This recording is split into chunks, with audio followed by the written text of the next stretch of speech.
There are a lot of chomos in military prison.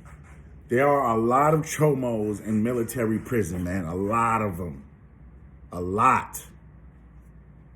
Facts. And this is how you know who the chomos was, at least when I was in there almost 20 years ago. This is how you know. They have a dog program in the military prison I was in. They had a dog program. This is in Carolina. Camp Lejeune, North Carolina, Jacksonville, North Carolina. They had a dog program where you train the dogs for the wounded warriors, the wounded warrior Marines that got wounded in Iraq, Afghanistan.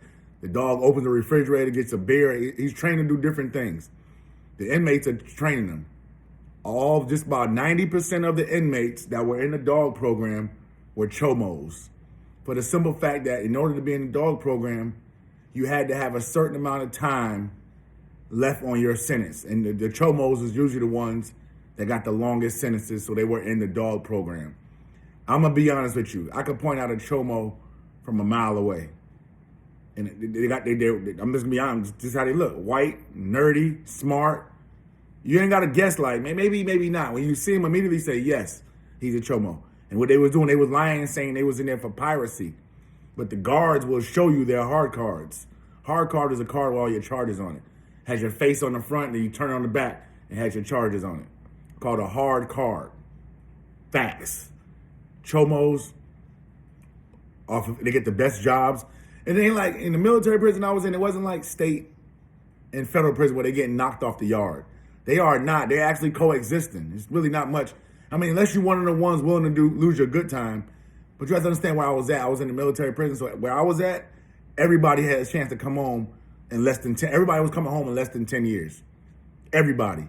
And that has a lot of effect on violence in a facility. Because it's not like it's lifers in there that don't care. Everybody is coming home in 10 years or less. I wasn't going to mess my good time up. But there were people were doing pranks on them, messing with them. But as far as physical violence, that wasn't happening when I was there. These guys had high-tech MOSs, computer programmers in the Marine Corps, tanks. They had the MOS you need a high ASVAB score for. Facts. One of them was actually in the Marine Corps band. His name was Kampa, Kampa. Freaking disgusting, man. Nasty. This individual was freaking disgusting.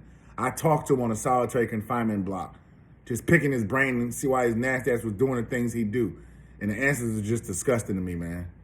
But hey, I appreciate y'all tuning in. Salute.